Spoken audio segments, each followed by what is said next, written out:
So next one we've got from Greeting Box. Great names on YouTube. It means I don't know real names. Greeting Box is the name on YouTube. Hey Saj, have you any thoughts on getting tenant buyers?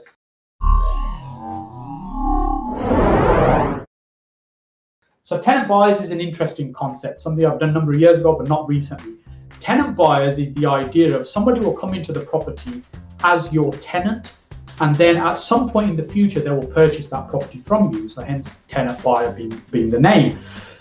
Now, in my experience, it's not been so easy in setting these transactions up, both from getting the tenant to understand the concept of how it's going to work, and also from a legal structure in terms of what it is. I'm not going to get into the complexities of the legals of trying to set up a tenant buyer and deposits and how that money is used and whether you're classing yourself as a mortgage provider or how it's done. There's too many complexities around that, which means why I've chosen not to continue to do those type of transactions, particularly if somebody else's property. But in an essence, in terms of finding a tenant buyer, it's not that difficult to do depending on what the deal is for somebody. So when I was structuring these deals a few years ago and I was trying to put these tenant buyer type of deals together, the way to think about it is it's essentially they're like lease option type agreements. So it looks like I'm opening up a can of worms here because I'm going to have to explain more and more concepts to explain one concept.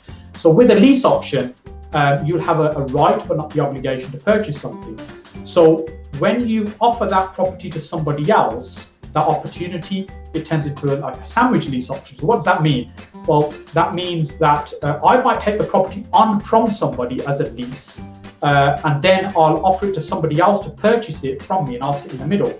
And that person that's going to purchase it might actually be a tenant in the property. So that tenant is going to make a payment to me each month, which I'm going to make a payment to the owner of the property.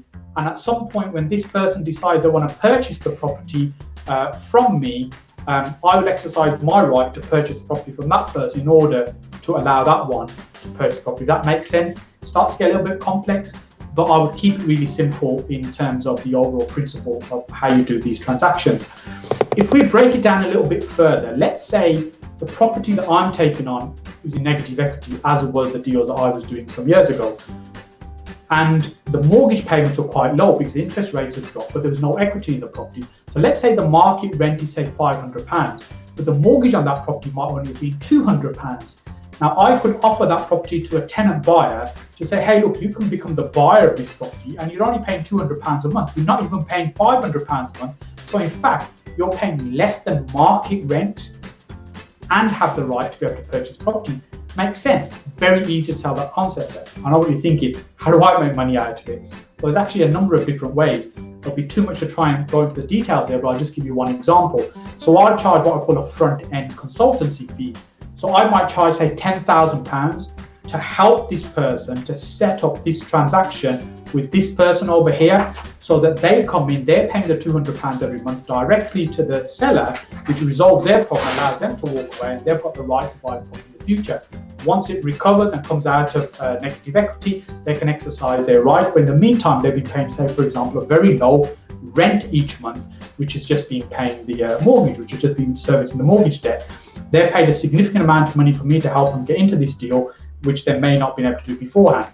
Why would they do this deal, the tenant buyer? Well, it may be they can't get a mortgage right now. For example, they've just come to the country. For example, let's say it's a doctor. They've arrived at the country fairly recently. They're on a very well-paid job, but they're not been here long enough to be able to get a mortgage. It doesn't mean they'll never be able to get a mortgage, just can't get one right now. Another example might be, let's say someone's graduated from university, they're on a trajectory to be on a high salary job. So for example, let's say it's a trainee accountant. They'll start off on a low salary, but they'll probably accelerate that salary quite quickly in a few years. So once they're qualified. So although right now they may not be able to afford that property, they could probably be able to in a few years' time. So there's a number of reasons why people will get into these transactions. So hopefully I haven't opened up a can of worms there. It is a really interesting concept in terms of tenant buyers and lease options as well. And I think you can make money out of it. You just have to be very, very careful in terms of how you set up these transactions. And in my experience, they're not as easy as they sound, because you really have to understand the complexities behind how they can be structured legally to make sure everybody's safe in the transaction. So I hope that's making sense.